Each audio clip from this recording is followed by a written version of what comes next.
Good afternoon. I'd like to call to order this meeting of the Southampton Town Board on this 14th day of July, 2020. Please rise if you're able and join us for the Pledge of Allegiance. I pledge allegiance to the flag of the United States of America and to the republic for which it stands, one nation, under God, indivisible, with liberty and justice for all. Let's remain standing and join together in a brief moment of silence. First, as we keep in our thoughts and prayers all the brave men and women of our armed services who bravely defend our freedoms at home and around the world each day. And also, as we slowly get through this pandemic, to be mindful of the lives lost. So many now around the globe, including, I guess, 135,000 Americans or more. It goes up every time I look. So it's been a terrible toll on human life, and we're doing our best to get through this, and we'll do it together. But let's take a moment to be mindful of the tremendous toll that this pandemic has had on our nation and our nations around the world. Let's pause in silence.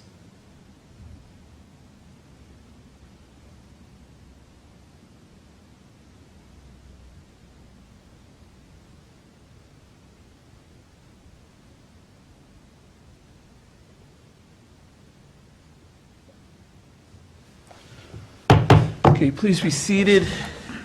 Madam Clerk, would you please call the roll? Certainly.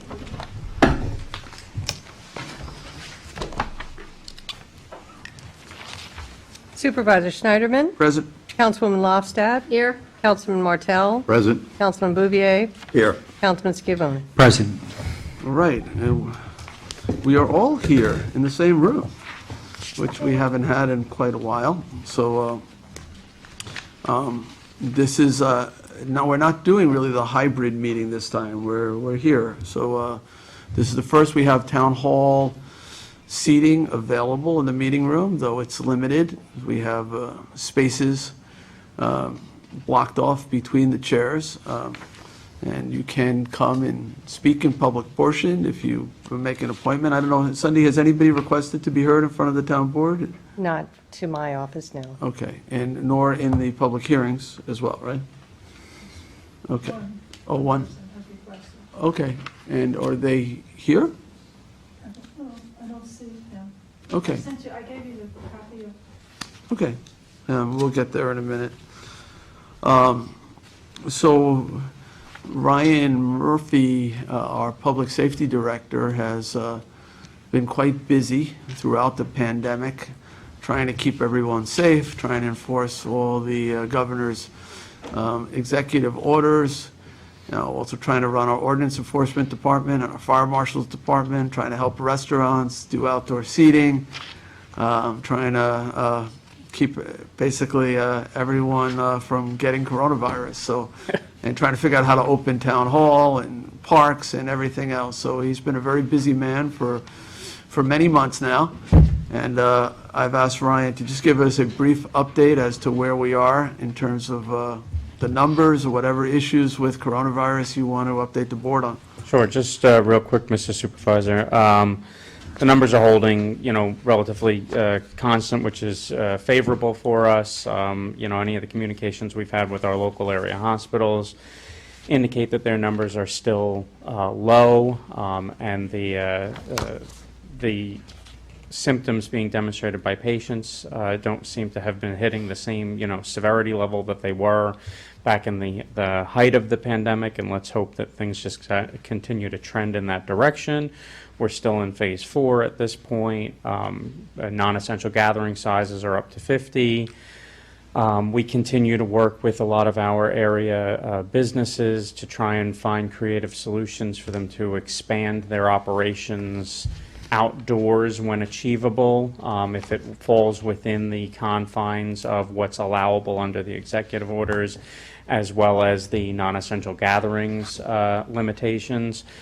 So it's been a big effort on the part of particularly the fire marshal's office out of my staff, but along with, other departments and agencies within the town with regards to special events permits. We've been working with the clerk's office a lot on that, and land management in the process of developing a lot of the emergency relief measures that we're taking to try and accommodate some of those places.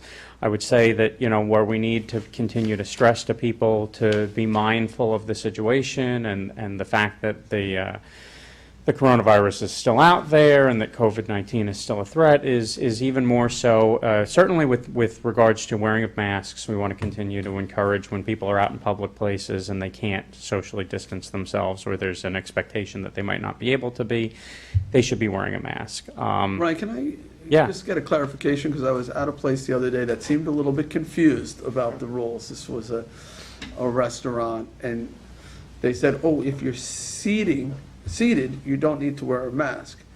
And I said, no, if you're seated with other people that you cohabitate with, you don't have the mask. Just the mere sitting 2 feet away from somebody that you don't know, you should still have your mask on. So am I wrong or are they wrong? Well, it's probably somewhere in between, it seems like. There shouldn't be an occasion at a restaurant where you're sitting within 2 feet of somebody that you don't know really. Like at a bar. Shouldn't be more than 6 feet from the next person over unless you're there with the people. If there's a group of people that came in together, or a husband and wife, family group that came in together, they can be within proximity of each other. But if they are unknowns to each other, there should be a 6-foot gap between them, whether at tables, whether at the bar, I would etc. say they weren't unknown. They knew each other. But they were Were they not part of the same cohabitating. party? No. Then they should be distant And from each other. the proprietor of this place said, oh, no, if you're sitting, you don't have to wear a mask. And No, I the idea behind that No. is that anybody that's seated is supposed to be seated already in a configuration designed by the bar or restaurant to accommodate the 6-foot distancing. Right. So That's you- the idea. So when the So regulation you says can if sit you're at a seated, bar next to somebody who Yeah. you cohabitate with, or whatever. correct. But Yeah. if not, you should be 6 feet away or wearing a mask. You're correct. Okay, You're correct, without a doubt. all right. So definitely, we need people to adhere to that. The biggest thing to stop, they've made tremendous determinations that, surface touching isn't such a concern that we once thought it was, but respiratory droplets, that's the big, pathway for transmission. So if you're in a place where you're going to be within proximity of other people, where you're going to breach that 6-foot, barrier from other people, if you're walking down the sidewalk and somebody might walk opposite you, or you might come close to people that are sitting and dining, you should have a mask on. That's just the way it works. Do it for yourself, do it for your family. You don't want to bring things home to your family, even if you have a resistance level yourself. I know when I walk down Main Street and I have the mask there, I don't always have the mask on, but anytime I You're ready to hear go. somebody, whether they're wearing a mask or not, I'm putting the mask on. Yeah, yeah. And they should be too. Yes, without a doubt. It As goes a- both ways. Yep. But we also need people, where we've been seeing more of a struggle for compliance is probably on the residential side, not so much the commercial. We've had some more, house parties and mass gatherings at houses, and we need to make sure that people are still adhering to that. We don't want to have any kind of problems there. We don't want to become the focus of public health officials in terms of a lack of compliance. So. Sure. 50 people is the maximum. If you have 50 family members that want to gather, 50 friends that want to gather, that's fine. But we are starting to encounter some, 100-plus person I've had parties questions out. about this too. So if you're allowed to have a party with 50 people. So if your kid's having a birthday or whatever it is, you can invite 50 people. But my understanding is you still have to be 6 feet apart or wearing the mask. No?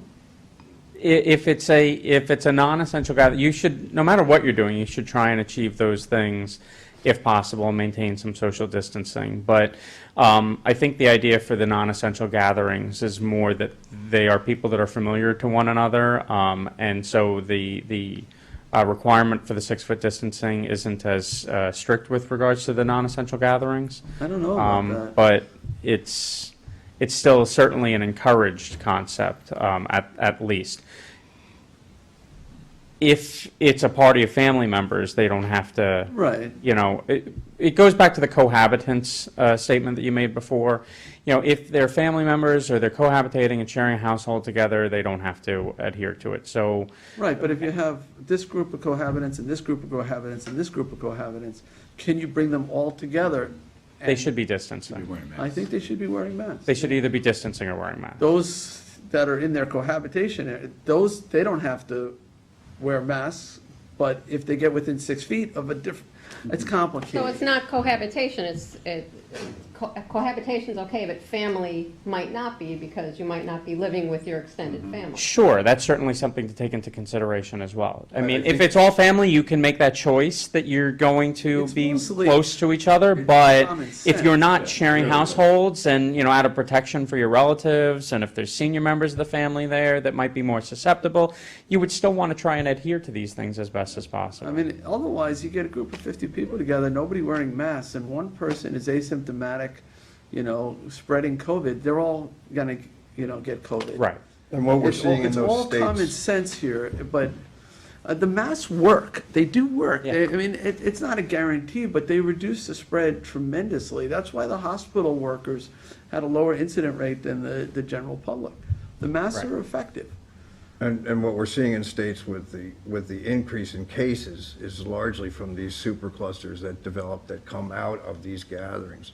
So it's really basic common sense to just protect We had the others Black and Lives, yourself. the Black Lives Matter protest, people, for the most part, wore masks. That's why we didn't see a spike. We had 1,000 people in Bridgehampton, and we didn't see a spike, because they were wearing masks. You know, it's just the masks work. And I'm not saying it's a good idea to have 1,000 people get together, but wear the mask.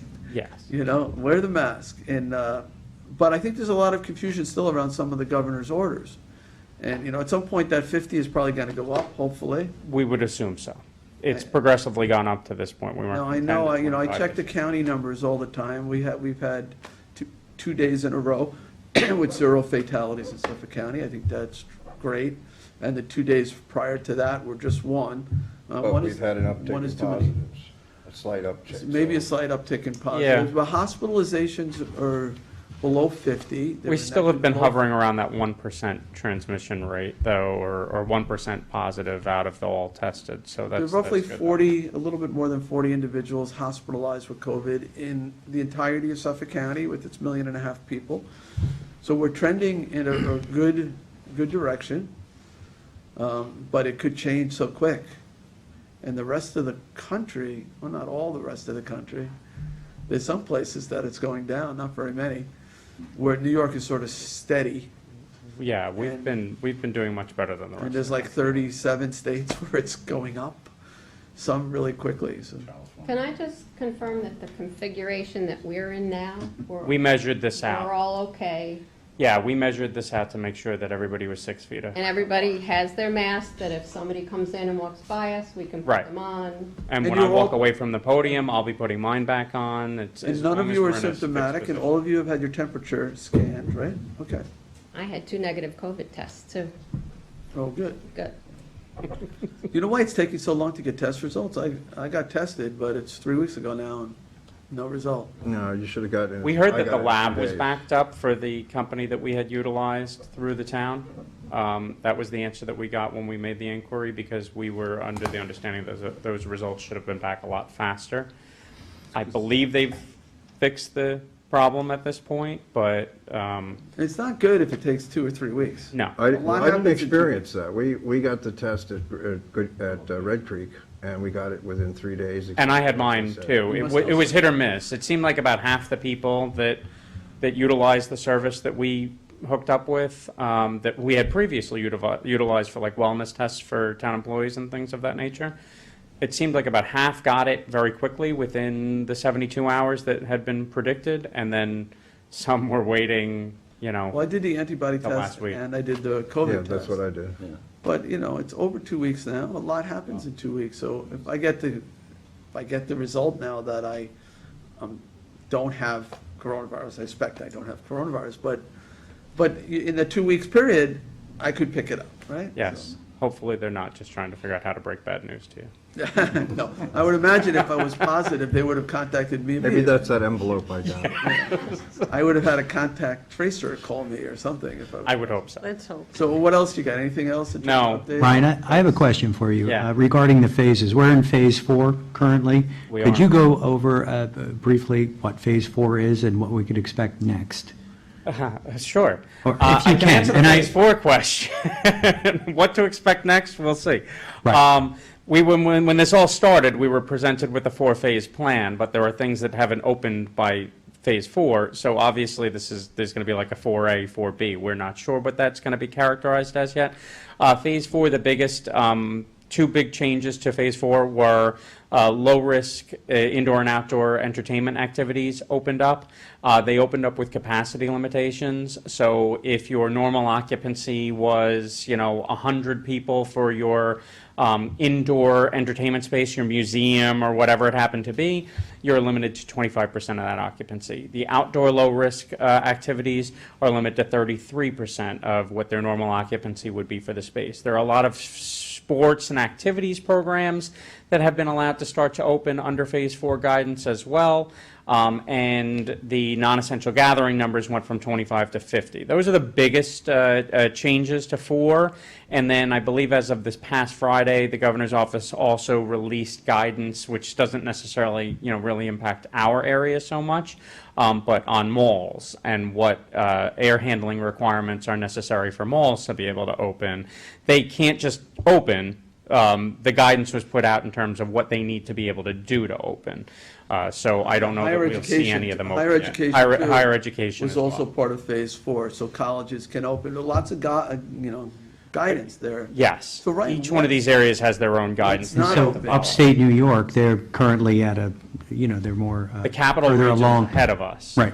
So that's kind of what we're looking towards as far as. Yeah, guidance. yep, exactly. But they're about a week ahead, so I don't know that they've exited 4 yet. They may just be coming out of it. And really, with a lot of the guidance that we've been getting on these things as we progress forward, there hasn't been a lot of notice on it. The guidance for the next phase hasn't been released significantly ahead of achieving that phase. So we haven't gotten a good foreshadowing of what's to come yet on some of those things. We have been looking at the capital region as we've gone through this Ryan, because they've been ahead. what is still not open? Jim? Gyms aren't open, and then you Movies. have high-risk entertainment, Like which would movie be more theaters. like your movie theaters and Concert other halls. concert halls and things like that. Now, what about, are there still beauty thing, can you get a facial now? Yeah, so that was phase 3 opening. I thought there was certain things they still weren't allowing even then. No, most personal Piercings, care can you- stuff, tattoos, piercings, was phase 3 opening. Okay, So if you want to go for it. get that tattoo. But Ryan, what about live music, either at a house party or a restaurant? And do we have to get to 500 people to gather before we can have the Good Ground Park? Yeah, so for Well, we can have Good things Ground like Park Good at 50. Ground, we have to, well, we're at 50 right now, and we really can't do much with 50.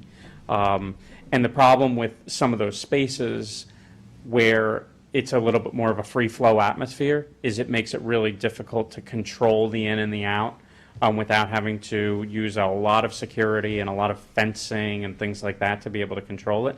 So in order to be able to put a concert on in like, say, a Good Ground type atmosphere, we would have to hit a higher non-essential level so that we could make it more achievable for us to be able to pull off without having to, it would probably be cost prohibitive, until we hit, whatever, 300 people. Before that point, to try and set the whole area up in a way that we could control that effectively and monitor people coming in and out of the space, it would be really difficult. Live music, though, live music's permitted right now. That's a local determination. The state left it to the locals to do that. If live music happens at a restaurant, there are stipulations with regards to live music. It can't really be for the purpose of the gathering. You can't put on a live music performance with the intention that that will gather people. It's like a supplement to whatever else is going on. So you're a restaurant, you're serving dinner, you want people to have some background music.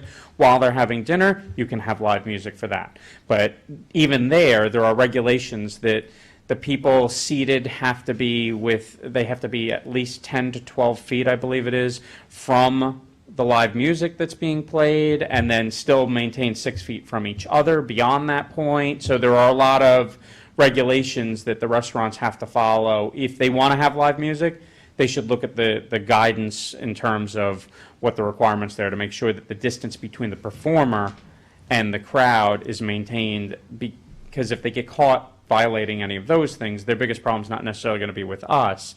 It's going to be with SLA or Department of Health, and you don't want to have your But liquor you can- license you can pulled have for a the sake of an drive-in acoustic movie performance. concert. That you're- You can do a drive-in Yes, concert. you can do a drive-in concert under the same sort of guidelines that we're doing drive-in movies right now, too. But you need an awful big field Yes. to do it. West Hampton's doing one, I believe. Are they doing a drive-in Yeah. concert? Yeah, well, yeah, Bridgehampton is having one too, the Watermill area. Yes. Yeah, it's a concept that we've looked at. Even we're in such, I wouldn't want to go into any kind of detail on it to get anybody's hopes up or anything, but we are logistics are looking very at the complicated. possibility of if we can, move any of the good ground stuff if possible and do drive-in style someplace. It's under consideration. Right. We know people want to do stuff, You might and wanna they've been look cooped at up good- for a long time, but A different model for Good Ground might be, rather than having a whole band, maybe have just like a single performer, and then have 50 people in the audience, and that show's over, everybody clears out, and you bring a new 50 people in, and you do it again. Sort of rotate it, or do it, the same performer Monday, Tuesday, Wednesday, Thursday, whatever. So if you Yeah. don't get in the first night, you go another night. At least then you could have the amphitheater being used. But I'm not sure the economics work out. Yes, you only have to pay one musician, but the amount of staff trying to figure out whether people social distance. Right. And, who can come And in. the problem who is, unless you'd really have to look to keep things like acoustic so that it was really tight. Yeah, Otherwise, if the sound projects, people could start to gather on the periphery of it, and you have issues with Yeah. that, and so You'd have to- there's a lot to consider. It's tough. any other questions for Ryan? Yeah, I do. We're kind of in this, and I understand that we're moving through the COVID in the different phases. I think that as a town, we should be doing some kind of objective evaluation on how we handled this and what we could do, perhaps for lack of a better word, better or different in the future. My sense is that we are not done with this, and, please God help us. I don't wish that on us or anyone. However, looking at the rest of the country, it's hard for me to imagine that we are not going to be affected by the spiking rates in the rest of the country and the rate that people move, and that we could be faced at another phase 2 or phase 1 situation. So this may not be the time, I don't expect a response on this, but, like, in your mind, if you would, think about that, or, some things that could be done. An after-action review? Yeah, During action? right. Well, I'm hoping that it's an after-action. We could write a book when Yeah. this is over, so. Yes, Okay. we most definitely should do an after-action review of where we're at, even at this point, and we can convene some of our local emergency Like services to Superstorm Sandy. contribute to that dialogue. But I think, as a town, we weren't formally characterizing it as an after-action review, but we do have a department head meeting tomorrow. And I believe part of what we were going to hope to achieve at that was a little bit of dialogue in terms of successes and struggle areas for different departments as we Lessons proceeded learned, through this whole thing. Well, Anything positive I that's think come up? there's more that Yeah, emerged so- out, there's more that emerged out of this, I think, and I was talking with Sunday, is that there's also processes that were put in place that are actually, in some ways, much more efficient Without a doubt. and could be held over. Hopefully, a lot of places, businesses and municipalities are using some of what we've experienced here to create some success going forward. If nothing else, I think a lot of places have figured out how to do what they do remotely, and you may see many more businesses that don't have snow days anymore and I things think like No, that. there's actually a lot of efficiencies. Conduct a lot you know, out. I think There's some big failures, but there are some really good efficiencies that have emerged out of that. There's some- I think we need to take advantage of it. Human I agree. nature to try to find something positive from this, but what will be remembered most, I think, about this pandemic when we're finally through it is, the isolation, the loss of life, we lost a town employee through it all. It seems like everybody I know has lost someone they either knew or a friend of someone they knew, or it's a relative. It's, I think everybody's been affected, impacted by this virus in just an awful way. But yeah, I'm sure there's going to be some positives, not to be the downer here, but there's going to be some changes that come out of this and behaviors that may, technologies, et cetera, that may help reduce fossil fuel emissions, save people time. I'm sure some of that will happen. Anything else for Ryan? All right. Thank you. Thanks, Ryan. So, there's a couple of walk-ons. If you could grab that packet, the 34410 offered by Councilman Bouvier and Councilman Lofstad recalls and rescinds Town Board Resolution 2020-552.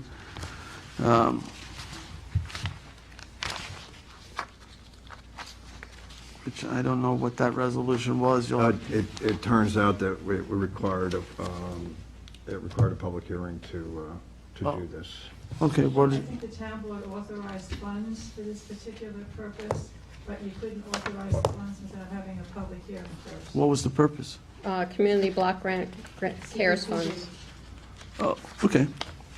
And I believe the county did not give guidance, and so we went and adopted the resolution, but then they changed their mind and said you need a public hearing first. In order to release the funds. Okay. All right, so we'll have to It's a redo that. procedural. Oh, and then that's what the next one is, 34408, notice of public hearing on the use of special supplemental county development and block grant COVID funds to be awarded to the town of Southampton through Suffolk County Consortium. 34411 is the warrant number 13. 34429 amends the 23-24 capital budget for Hampton Bays Long Island Railroad parking lot. 34436 authorizes the supervisor to sign an amendment with Box Inc. for Business Plus account licenses. And 34437 is an authorization for cost reimbursement waiver for all for the East End Showtime in Southampton Drive-In Movie Series. I'll make a motion to walk all 6 of those on. Second. Seconded by Councilman Bouvier. All in favor? Aye. Aye. Aye. Okay, so that was unanimous. So those will be added to our agenda. We'll take them up at the end. All right, so let me make a motion to approve the minutes from our regular town board meeting of June 23rd of 2020 at 6 p.m. Second? Seconded by Councilman Bouvier. All in favor? Aye. Aye, approved. And then a motion to approve the minutes from our special town board meeting of July 2nd, 2020. Second. Seconded by Councilman Scavone. All in favor? Aye. Aye, approved. All right, Madam Clerk, would you read the communications? The following communications have been received in my office of the town clerk. We have received public notices from the Town of Riverhead Planning Board regarding a site plan application. Town of South Hold, public hearing notice. Village of Sag Harbor, notices of adoption. Village of Southampton, public hearing notice on vacant storefronts. Village of West Hampton Beach, emergency order number 8 of 2020. Town fire districts. From the Hampton Bays Fire District, the continued declaration of district emergency dated July 1st. Letters, emails, and land use applications regarding the following. Hampton Bays School District 2020 Board of Education election results. Remsenburg-Spionk School District, same election results. Letter in support of Chapter 330-333, protection of unmarked graves, and Chapter 323, moratorium on certain development actions within the hamlet of Shinnecock Hills. Letter of intent to sell property located at 149 Brookhaven Avenue, Flanders, by Conservation Board application for 17 Bishops Avenue, West Hampton. Planning Board application, site plan, special exception application from Verizon Wireless on High Street, and a Zoning Board of Appeals application for Squires Boulevard in Hampton Bays, and another for Big Fresh Pond Road in North Sea. The following bid openings took place. On June 25th, no bids were received for the irrigation maintenance and repair. On June 25th, wellhead treatment at plant number 4. And the following reports were filed, just one, and June 2020 monthly financial reports from the Town Comptroller's Office. And that concludes the communications for this meeting's agenda. Thank you, Sunday. I'm just looking at the bids on the wellhead treatment. Okay, thank you. All right, so next is public hearings. The first public hearing, which Sunday I'll have you read in 1 second, is for acquiring certain lands of Schmidt, though the owner of this property has changed their mind and are no longer offering it for sale to the town. So we'll have to just open the hearing because it's noticed and close the hearing. But that's my understanding. We can get confirmation from Lisa Combrink, our CPF program manager. But Sunday, would you want to read the public hearing notice? Public hearing number 1 on the acquisition of lands of Schmidt, Noyak, and amend the CPF management stewardship plan to include the property. Lisa, do you want to just step up real quick and put something on the record here? We have a letter on file from an attorney representing Mr. Schmidt, representing Dennis Schmidt. So that's what I said before is correct, right? Correct, yes. Good afternoon, Town Board members, Mr. Supervisor. Lisa Combrink, Community Preservation Fund Program Manager. I received a telephone call yesterday afternoon from Harry Fornaris of the Farrell Fritz Law Firm, and he advised me that his client, Dennis Schmidt, did not wish to go forward with the transaction. I asked him to send us written confirmation of that, which I received late yesterday or this morning, which I forwarded to you. And I confirmed receipt of that with the attorney. So Mr. Schmidt has asked that the matter not be heard today. So I did advise the attorney that it had already been advertised, that the hearing would have to be opened, but that I would recommend that you not take any action on it. Okay. Obviously, the town board spent a certain amount of time looking at this property, deciding to appraising it, deciding to make an offer on it. Your office spends a lot of time, and obviously we work with willing sellers. We don't have a willing seller here, but we do have a lot of work, and there's a certain amount of title work that went in to get to this point. So I just hope that Mr. Schmidt, and I know because we're looking at acquiring another property from him as well. And Right. We have already conducted a public hearing on another parcel of his on Millstone Road, that hearing was closed, and you approved that acquisition. So we are moving forward with that piece. yeah, I mean, it doesn't happen very often, No, it doesn't. Once in a while, it does. but I hate to have the CPF dollars used in good faith moving something forward. Some of these, this is probably a single appraisal, it's a small piece. Some of them, multiple appraisals. Sometimes appraisals are thousands of dollars. Correct. On complicated deals. And, I'm not going to query as to why this individual changed his mind.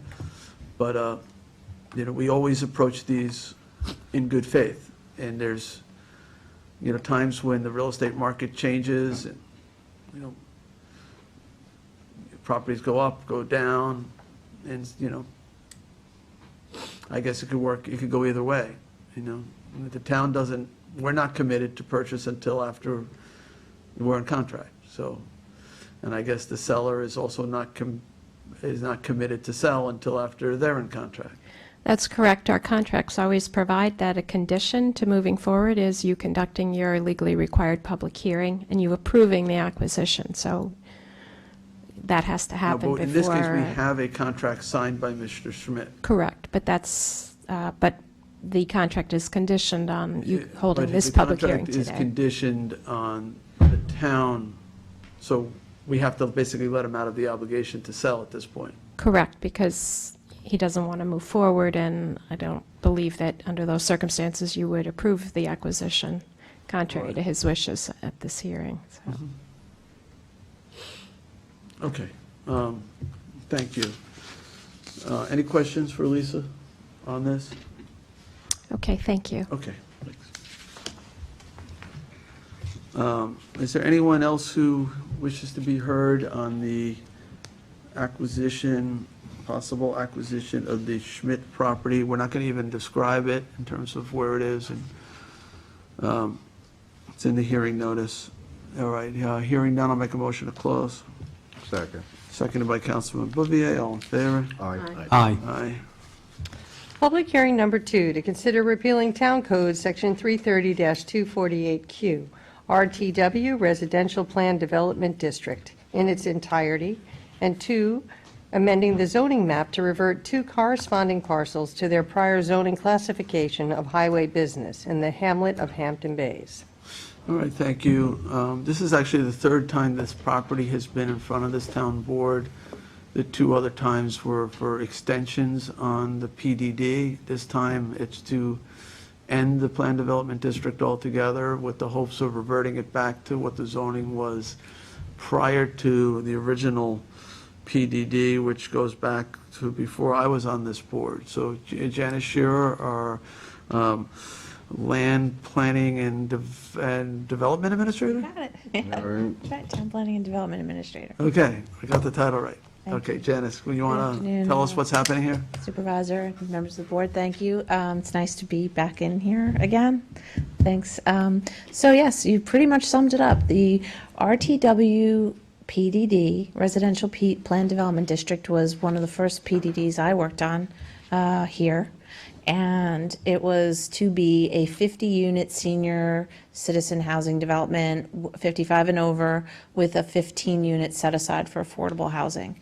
And they went through the entire zone change, which was controversial at the time, because actually putting residential smack in the middle of like a whole collective of business uses was controversial, and people were, concerned that, the highway corridor would end up being changed considerably, but it did go through.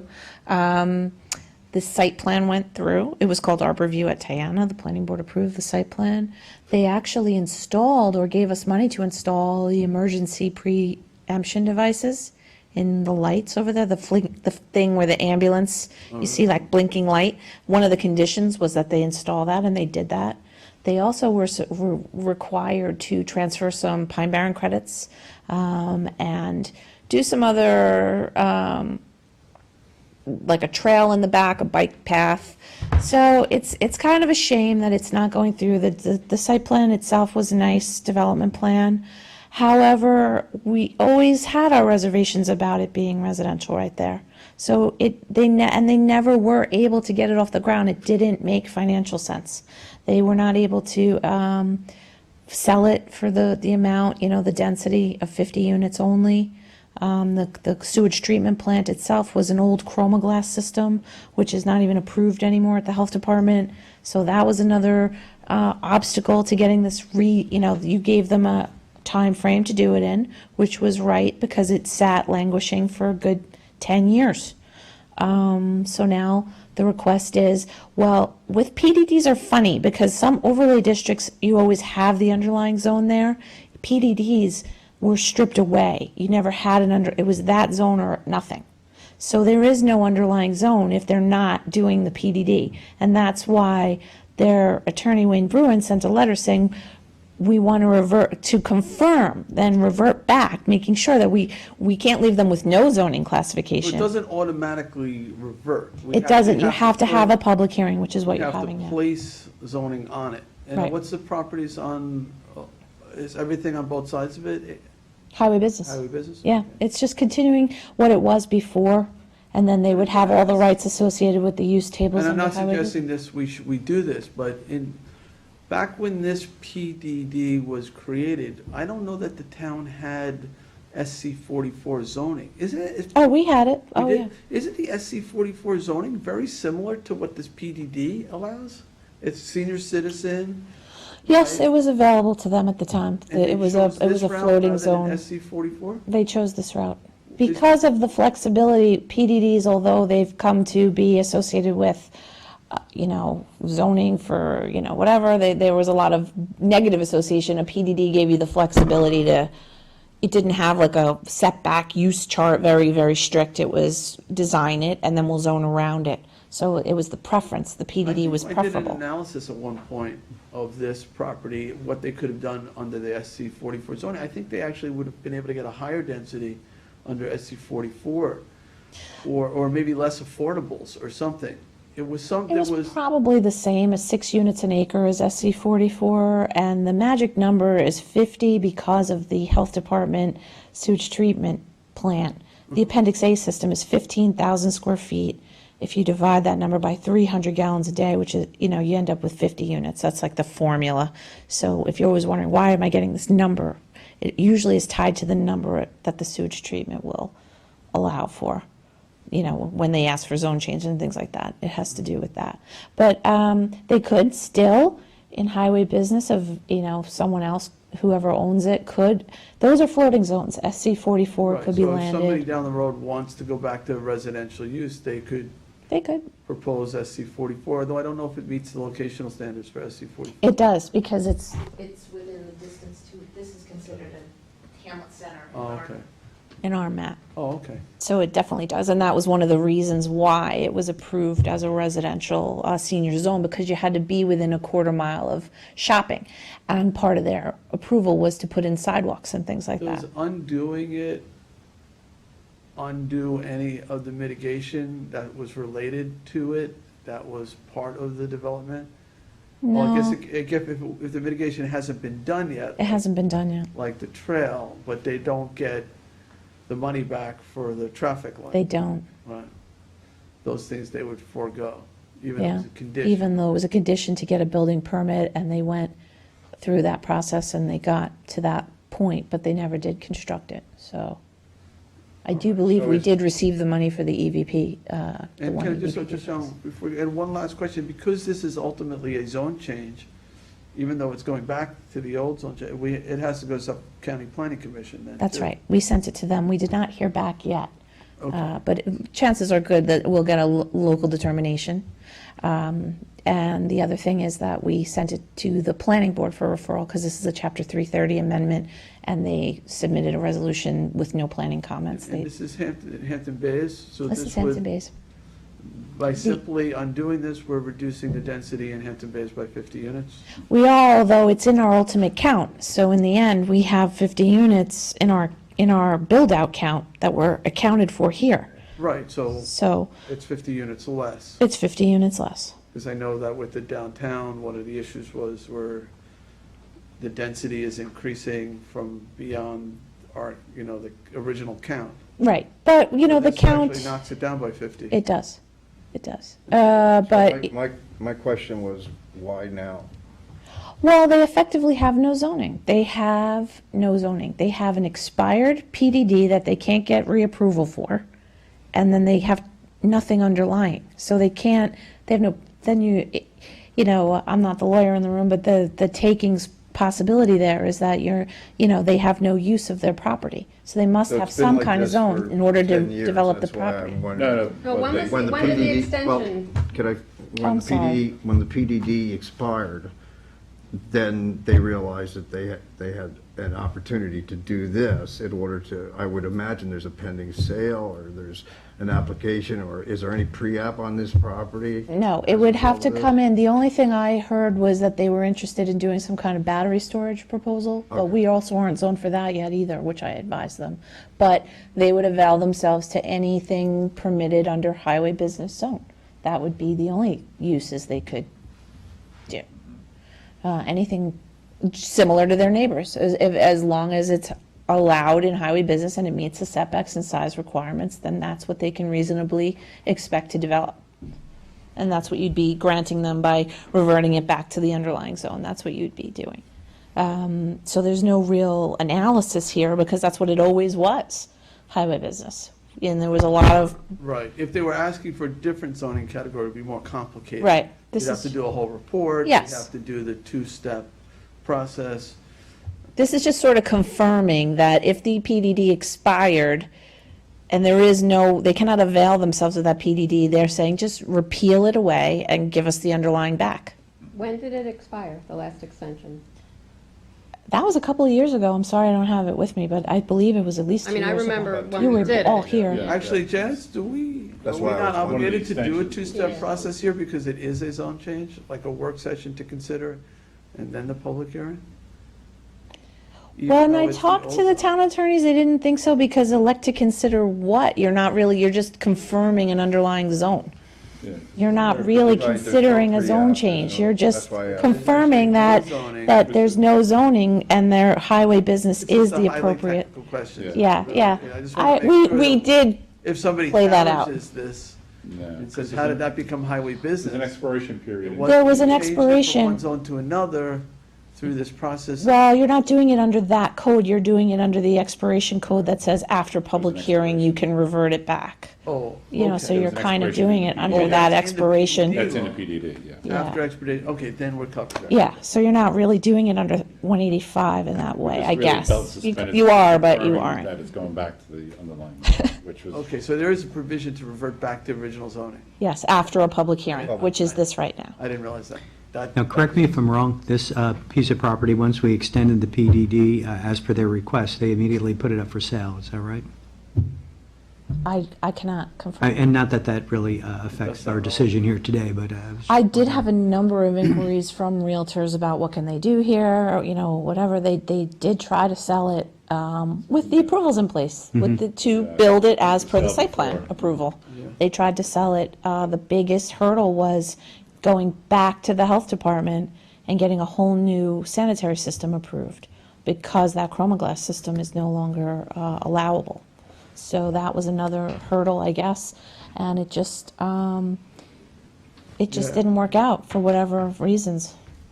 So, Okay. All right, Thank anything you. else? let me know if you have any other questions. I'll still be here. Okay, thank you, Janice. All right, is there anyone else who wishes to be heard on this? Jim, do I need to leave the record open for Yeah. 2 weeks? Probably a Yes, good because idea. we're still waiting for the Suffolk County Planning Commission report, as Janice mentioned, and as well as the planning board. The planning board referral has been received. Yeah, we got Oh, it. planning commission? Yeah. Oh, Our planning Our board. oh, planning board, okay, but not the planning commission. Correct. Well, can we, I guess, we can close it, the hearing, and leave the record open for 2 weeks. What if we don't get that within 2 weeks? Don't want to do Then it. we have to just wait on our vote. But you want to be able to consider it Yeah, in the record, so. I don't think is there any super urgency? We probably put off 30 days. I think they'd like to have it done sooner than later, but if you want to leave the record open for 2 weeks, you can't vote on it, but it doesn't, that's not We can hold the pertinent. hearing open, too. You Not could. Close the hearing. And Hold the hearing open or hold a comment period until we get the, The I don't want to hold it open planning commission indefinitely. report, that's the oh only no, that's holding put it a up. time date on Yeah, we there. can hold it to next, we can put a call to Andy and see. So even once we've closed the hearing and the written record, can we still consider the planning commission if it comes in after that? Well, they have to make a determination. They so- do, and that determine, if they, I mean, if it's just your local determination, then will they just pretty much leave it up? Right, I would Then you'd be suspect fine. that, but not have. You know, if they put in certain conditions, then you might want to have to reopen the. Right, right, and if they say no, it then requires a supermajority to overrule them. And I would imagine the public might want to weigh in on a decision of the county. If there's In certain writing. conditions. Yeah. Probably, most likely, it's going to be local determination, but I don't We can- even think they called it up when it was the PDD as a full, I think it was an Right. LD back then. So, all right, I'll just take a we chance. want Let's to put it off. close, let's We'll close check- the, I'll check with Andy. let's for close you. the hearing. Well, that's actually an interesting question. If you got a determination from the planning commission previously under the PDD and you're reverting it back to this current zoning, would that not also apply? Did that letter get forwarded to them to say, you know, you already? Well, if they said it's a matter for local determination, Yeah, it's still a matter for local. right, that's what I'm saying. So it's. I would feel confident that they'll likely give you a local determination because it's just reverting a parcel back to its old zoning that Yeah, is consistent with the entire corridor. So there's nothing there that's going to be of their concern that I can see. All right, just what I'm gonna do. First, I gotta ask one more time, is there anyone from the public who wishes to be heard? Okay. Then, I'm gonna make a motion to close the public hearing, leave the record open for 2 weeks for written comment. Second? All right, seconded by Councilwoman Lofstad, all in favor? Aye. Aye. Okay, Thank thank you, you. Janice. thanks, Jim. Okay, so now we'll go to public portion. Madam Clerk, have we received anything from anyone? Anyone asking to be heard in public portion or their comments No, I'm no read? longer reading Okay. comments into the record because now They you can have, come. people can come and speak on their And own no one's behalf. indicated that they wanted to I have speak? not, but they're no longer contacting me in order to do that. I believe the instructions give guidance on how to All right, so participate. Janice, do you know, who would they have Well, called? there is, Sunday, it says if you Well, they can wish to submit them by submit email. comments, Yeah. please email. Yeah, that's for the record, though. That's the not for record. public No, portion. The only person that it's my understanding that contacted us to speak in any capacity was Dennis Schmidt Okay, for the public hearing, and as it turns out, he didn't show up. There was no one to speak for public portion. okay, all right. So I guess I'll say, is there anyone who wishes to be heard in public portion? Hearing none, I will make a motion to close public portion. Second. Seconded by Councilman Whoever. Bovia. Just let's- All in favor? Aye. All right, so public portion is now closed. Okay, so we're going to go to the agenda, the resolutions. And the first one is 578 of 2020, appointing Gina DeMauro to Assistant Superintendent of Recreation, one position in Parks and Recreation. I'm going to withdraw this because we already took care of this at the special meeting. Yep. So, Sunday, would you please consider it withdrawn, and we will move on to the next one, Councilman Martell. Town Board Resolution 595 of 2020, the 2020 reject bids for the mobile ice cream truck concessions for W. Scott Cameron Beach. We're not rejecting ice cream, we're just rejecting the bids. And we have a second?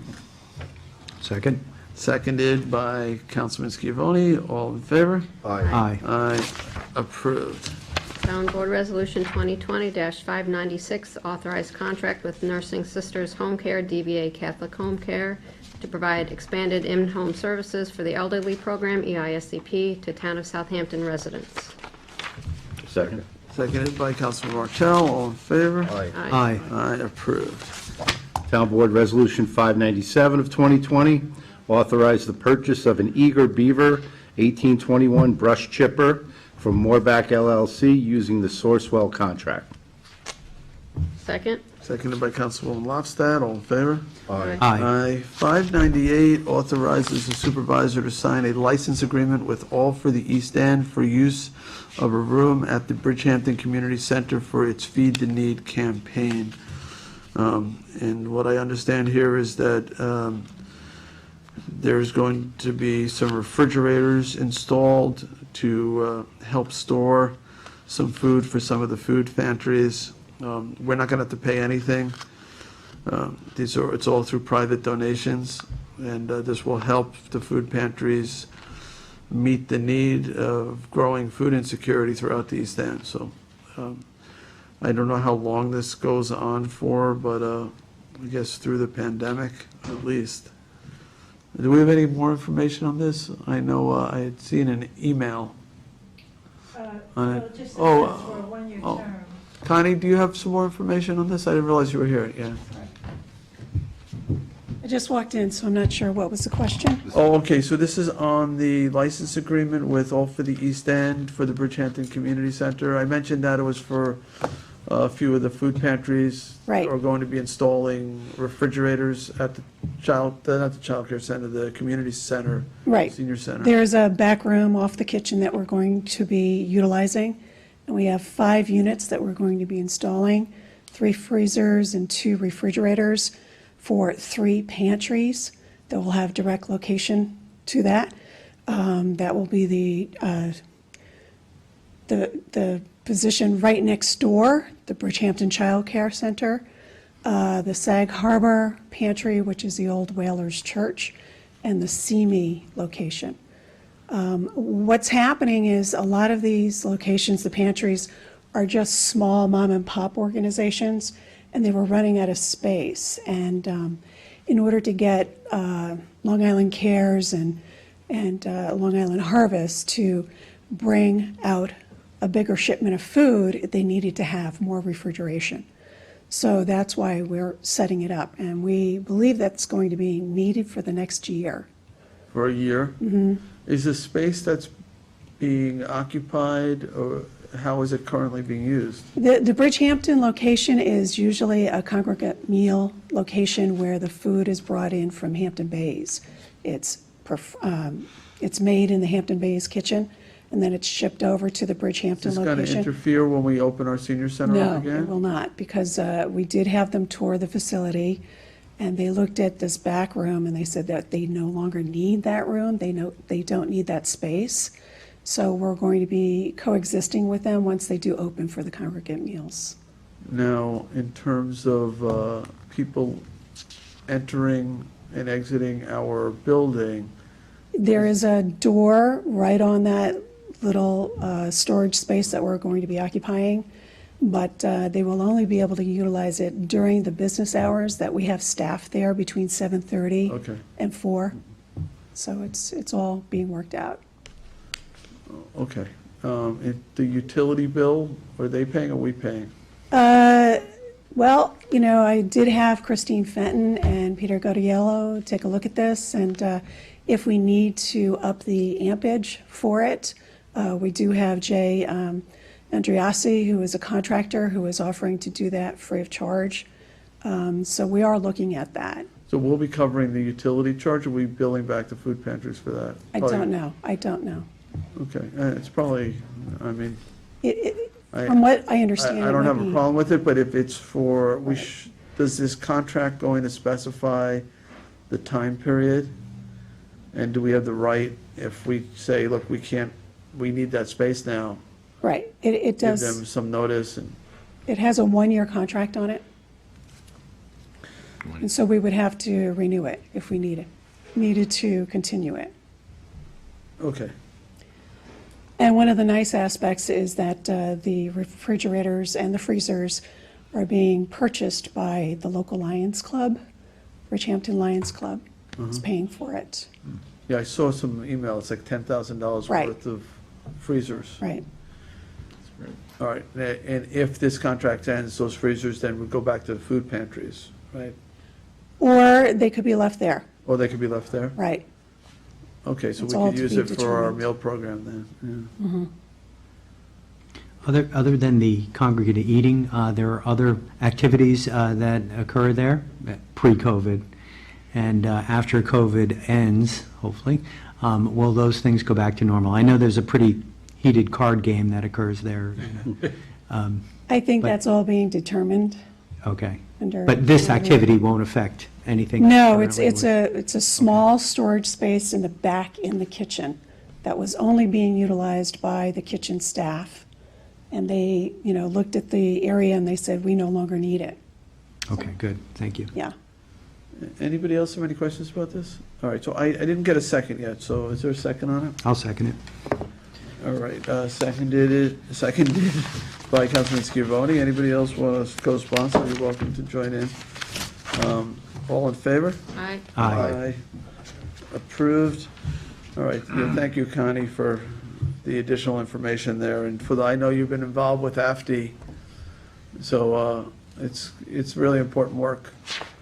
I think the board has a sort of a vested interest now in AFD too, having helped fund it, so we want to make sure that these food pantries have the food that they need to address this growing need. It's not, the economics of this pandemic are far from over, in fact, in many ways, just beginning. So, That's actually something I reached out to the county exec's office yesterday, saying that we need to have continued conversations on our food supply and safety chain, because this is not going away, and God forbid, happens again. yeah, We need to have a plan, because I actually asked, they were having a meeting with the grocery stores throughout the county, and I said, I know in Hampton Bays at least, we still have empty shelves. There's not cleaning products. You know, most of the food is back. Occasionally, you don't have much of a choice, but there's still no cleaning products anywhere. You know, soap and Tide and all that stuff. So there is some issues still going on with our supply chain that we need to address. there's also, they're talking about reductions in the unemployment checks, that $600 bonus, whatever it is, additional money may disappear. You have people who were kept employed by the PPP program that is run out. So, you know, there still may be more people turning to food banks, you know. And we that need to haven't- be able to get to the food to those food banks, and that was a Yeah. problem in the beginning. Yeah. I know, absolutely. All right, John, you're next. Town Board Resolution 2020-599 is co-sponsored with Councilwoman Lofstad to authorize the supervisor to sign a satisfaction of mortgage on Community Development Block Grant Program. Second? Second by Councilman Lofstad, all in favor? Aye. Aye. Aye. Number 600 of 2020 authorizes the purchase of 8 Ford Utility Police Interceptor all-wheel drives from New York State OGS contract with John Vance Motors, Inc. Second. Really? 8? 8 more. 8? Costs $352,000? Yeah, I guess so, yeah. Who was the second? Second by Councilman Martell. Thank you. What is an Interceptor all-wheel drive? That's, must be a big piece of equipment. It's not like a little ATV, right? It's an all-wheel drive, The like a Suburban. the trucks you see, think it's probably like- like those yeah. Explorers, and all souped The up. Explorers, yeah, souped-up Explorers. Yeah, everything, So it's like- fully equipped Explorers. It's a full vehicle. Oh, Yeah, it's a squad car. It's absolutely. what we use now. We use SUVs Okay. instead of passenger cars. They're 40 grand a clip, definitely. You can see it, the math is about that, yeah, that sounds about right. They're probably, without the police equipment in there, they're probably about 40 grand each. Yeah. I think I was thrown off by the all-wheel, AWD, all-wheel drive. All right, so we had a second, all in favor? Aye. Aye. Town Board Resolution 2020-601 authorizes the supervisor to execute an intermunicipal agreement, IMA, with Town of Islip for acceptance of town's commingled containers obtained through its recycling program. Second? Second, Councilwoman Lofstad. So, yeah, this is so it's gonna be, our tipping fee is $60 a ton. Is that right, John? Yes. For commingled, then we still have to bring it there, right, or they pick it up? I think we bring it We there. bring it there. So we have that cost associated with it, too. Well, we've always had that cost. We always had that, yeah. Yeah. No, absolutely. It's, as you know, it frustrates me that the recycling program, where they used to pay us for the metal containers, they used to pay us for the cardboard, they used to pay us for the paper. Glass, we sort of broke even on. Yeah, now we're It's the we're paying entire $60 waste a market ton. has changed. We gotta truck it somewhere. We're not alone in this. No, I know, it's just, That's a shift back and forth, but it seems to be going. this No, way it a lot. doesn't. It's, we had a built-in market that just dropped away. And, it's gonna take a while to figure it out. Yeah. I think there are things that we can do locally, and we talked about this, I don't wanna beat it to Yeah, death, but there are not today, things we but can yeah. do. all right, so we had a motion, and do we have a second? Me? Julie? Okay, all in favor? Aye. Aye. Aye, approved. 602 of 2020 authorizes the supervisor to enter into agreement with A. Martin Petrovic, Professor of Horticulture, to review the 2020 groundwater monitoring reports of the Sabonic Golf Course. Second. Seconded by Councilman Scavone. All in favor? Aye. Aye, approved. 603 of 2020 Authorize the supervisor to enter into an agreement with A. Martin Petrovic, Professor of Horticulture, to review the 2020 groundwater monitoring reports, annual superintendent's report, and management of the Bridge Golf Course. Second. Seconded by Councilman Scavone. All in favor? Aye. Aye. Aye, approved. 604, authorize the supervisor to execute a 2020 service and maintenance agreement with Best Climate Control for the HVAC system located at the town's main police headquarters building. Second. Seconded by Councilman Scavone. All in favor?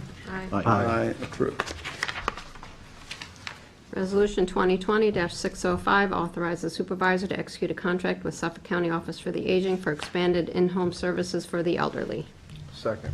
Seconded by Councilman Bouvier. All in favor? Aye. Aye. Aye, approved. 606, authorize the supervisor to execute a sole source agreement with CI Technologies, Inc. for IA Pro with Blue Team software for use in the town's police department. Second. Seconded by Councilman Scavone. All in favor? Aye. Aye. Aye, approved. Town Board Resolution 607 of 2020, authorize the supervisor to execute an amendment with Jackson Dodge for invasive vegetation removal on town properties. Whoa. I have a question on this. Yeah, it's a... Yeah.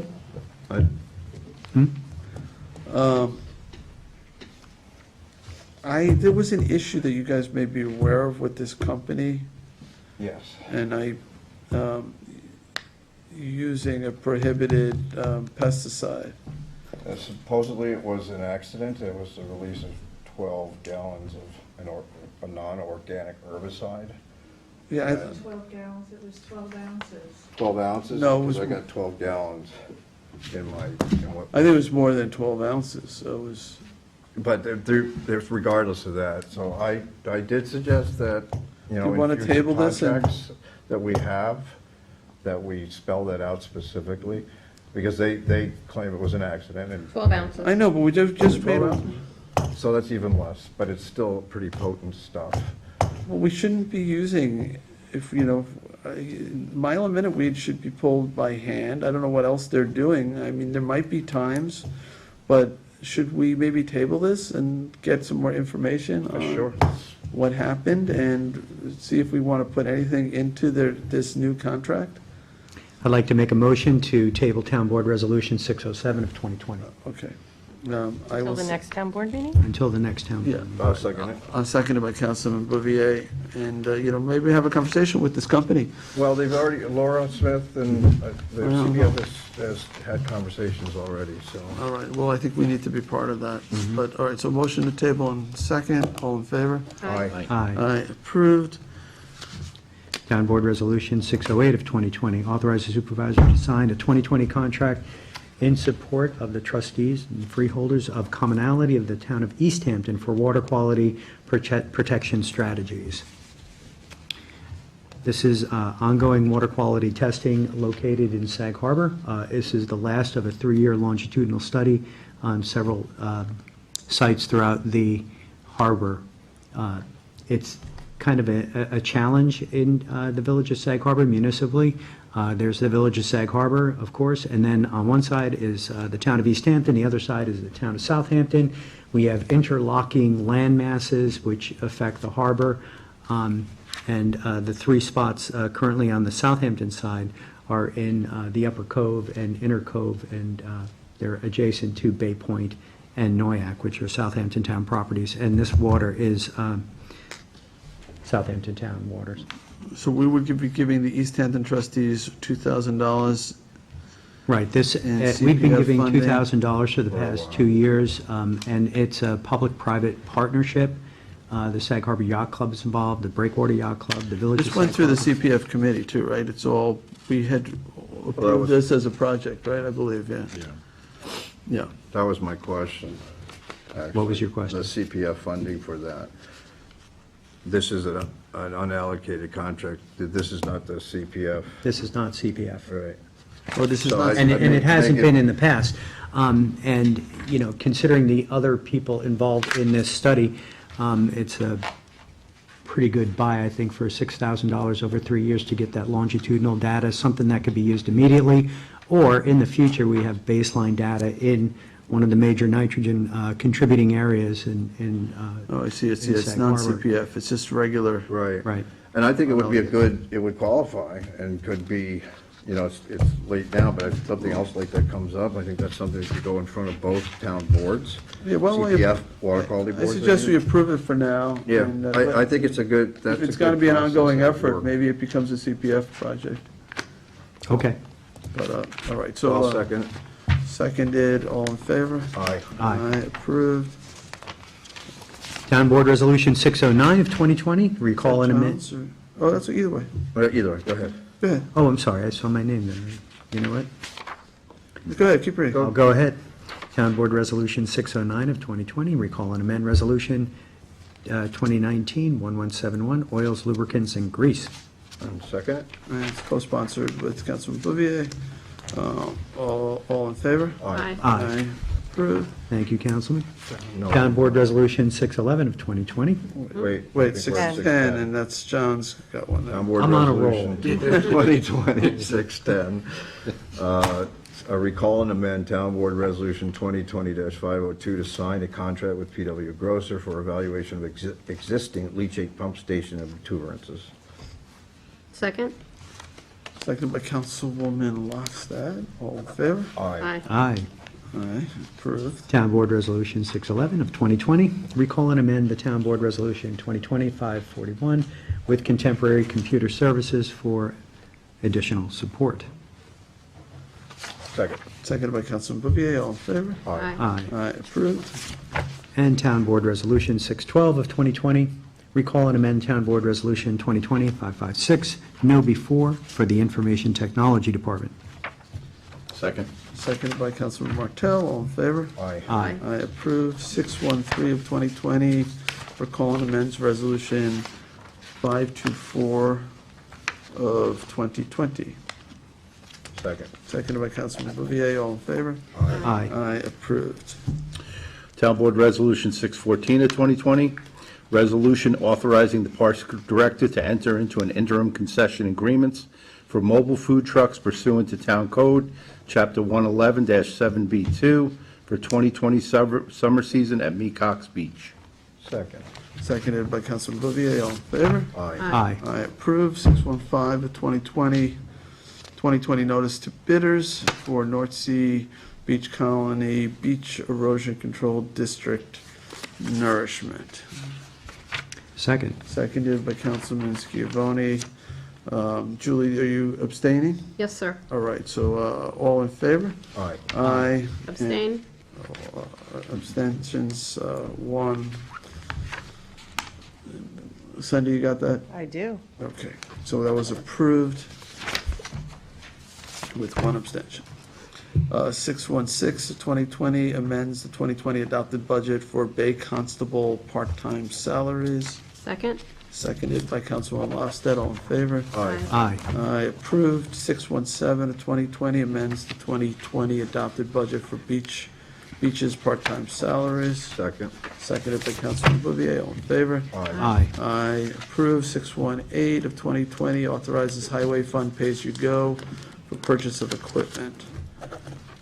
Second. Seconded by Councilman Martell. All in favor? Aye. I Aye. approve 619 of 2020 authorize town attorney to pay deductible to NYMER for paid claims. Town Board Resolution. Oh, I'm sorry. I need a second and a vote. Second. Getting ahead of myself. You're a second too fast there. Coffee's kicking in. Seconded by Councilman Martell. All in favor? Aye. Aye. All right, All approved. right. Town Board Resolution 2020-620, co-sponsored with Councilman Martell, to accept a beach trash basket donation from Aiden Kravitz. And I just, on this motion, I'd like to say that this was actually brought to us by Brian Teeman, one of the West Hampton Beach trustees. Okay. And it works well on their beaches, so I'm hoping this is gonna work well on our beaches. And I think it was a really nice thing, good thing to do. Second.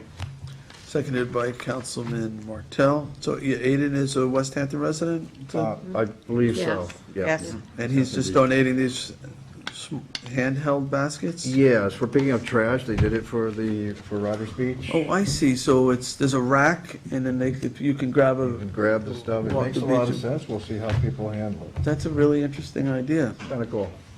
It's a really interesting idea, that kind of ties in with our whole litter removal thing, doesn't it? Yep. Let's hope it's successful. So there was a motion and a second, all in favor? Aye. Aye. Approved. Town Board Resolution 2020-621 to release maintenance bond in connection with the site plan of Hampton's Business District Phase 4, 200 Riders Way in West Hampton. Second. Seconded by Councilman Scavone, all in favor? Aye. Aye. Approved. Town Board Resolution 2020-622 to release maintenance bond in connection with the site plan of Bucil Properties 4 LLC in Spionk. Second? Second by Councilman Lofstad, all in favor? Aye. Aye. Aye. Approved. Are we up to 623? Yes. 623, accepts retirement of Diane Van Slyke, Principal Assessment Clerk in the Tax Receiver's Office. Second? Seconded by Councilman Lofstad, all in favor? Aye. Aye, approved. And we certainly wish Diane the very best in her retirement and thank her for her service to the town.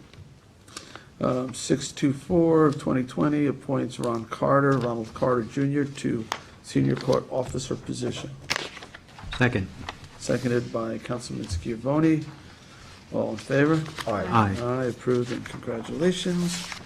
625 of 2020 appoints to Senior Office Assistant position in Public Safety. I need to make a motion to table this. There's a posting period that has not been completed, so this is not ready for a vote yet.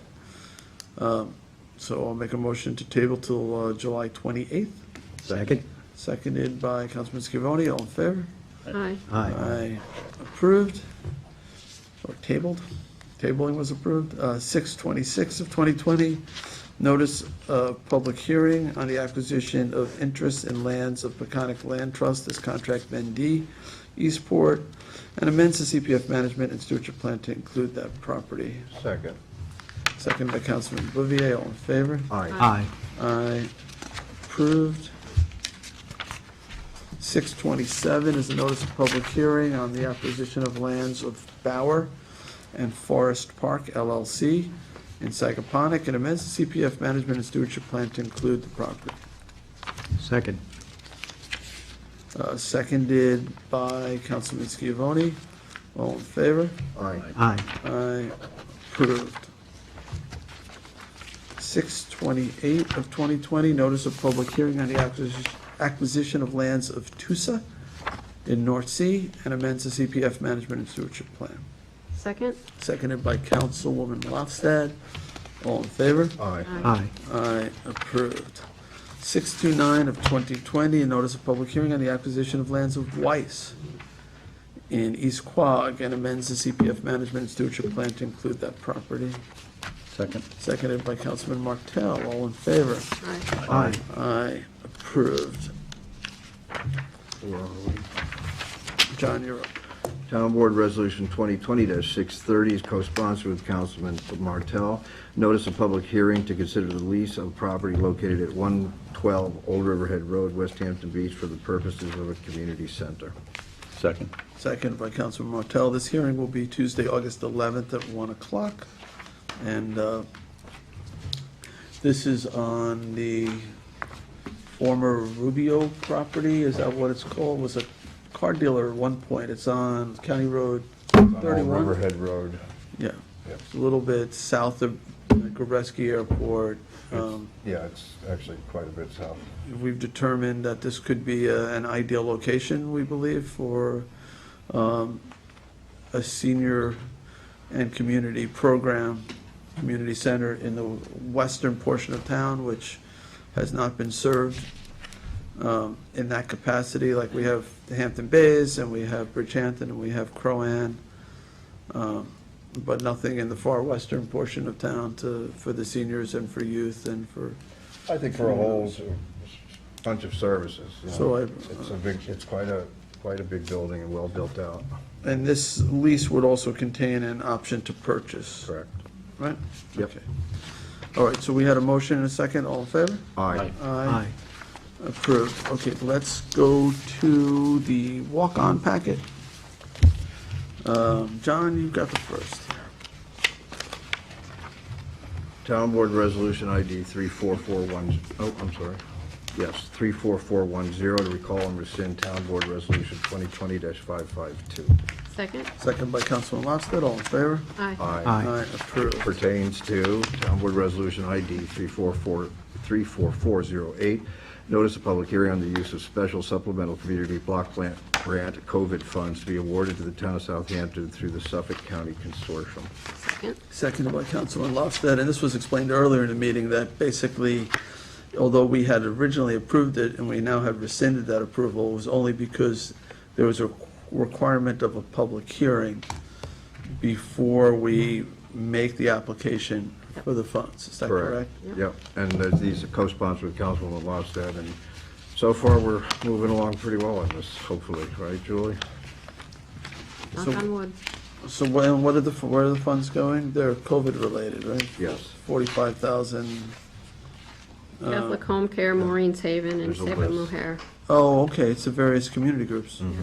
Okay, serving low-income areas. Okay, so there's a motion and a second, all in favor? Aye. Aye, approved. All right, so warrant number 3, so this is ID number 34411.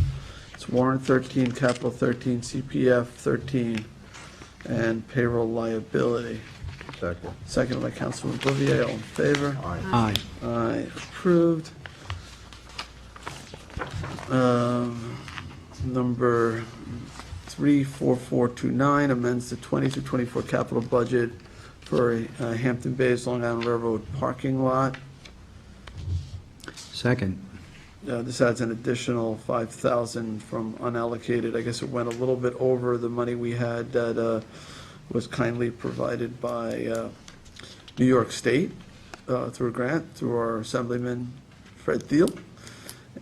It's seconded by Councilman Scavone. Has everybody seen this little parking lot?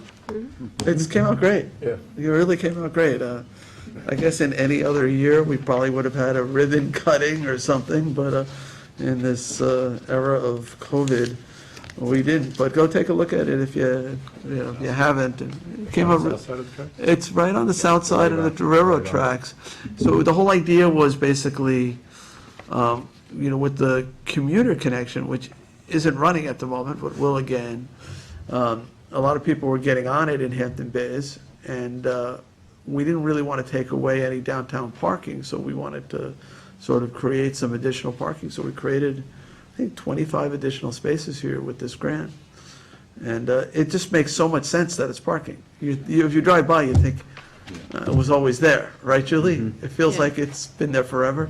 On the road. It makes so much sense. So as Next you to the go in, Horizon. like to the water district headquarters or the ambulance barn, on that little road, Jim, Yep. it's right there, and I guess like a Verizon building or Yeah. that it backs up to. But it looks like it's always been there. All right, so this is a motion and a second, all in favor? Aye. Aye. All right, 34436. Okay. Oh, I'm sorry, this is yours, Tommy John. Authorize the supervisor to sign amendment with Box, Incorporated, period, for Business Plus account licenses. Second? Seconded by Councilman Lofstad, all in favor? Aye. Aye, approved. And the last one, 34437, co-sponsored with Councilman Bouvier, authorization of cost reimbursement waiver for the East End Showtime in Southampton Drive-In Movie Series. Second. Seconded by Councilman Bouvier. So there's, because the police department are going to be involved, I guess, in, the road control. There's some police costs associated around a few $1,000s that we're waiving the way we do for most not-for-profits. And we hope this is successful. This is The shows are July 17th, 18th, 24th, 25th, 31st, and August 1st at the Elks Lodge. It's a drive-in movie, and the proceeds are all going to AFD, which then go directly to the food pantries. So I had a motion, a second. All in favor? Aye. I approve. Okay, so that gets us to the end of the agenda. Is there any other business? No? We're done, we're good here. We're good? You sure, Sunday? Plenty Last to do chance. downstairs. I'm sure you're busy these days with all these, it's interesting because we have lots of special events in the summer, but this year we have less, but they're different. And some are larger and some are. Well, now that we're in phase 4, There's there's lot a of resurgence. Oh, really? Yes, Oh, because definitely. people are now planning for September, October, they're But moving still some of their 50 dates. Right. Oh, but they're applying in September believing that it's going to go up, aren't Yes, they? and so everybody's gearing up right now. We have, some people are reserving the larger events, as Councilman Martell can speak to with his events he's involved in. But some of them are recreating themselves and doing things a little differently, downsizing, but the show goes on.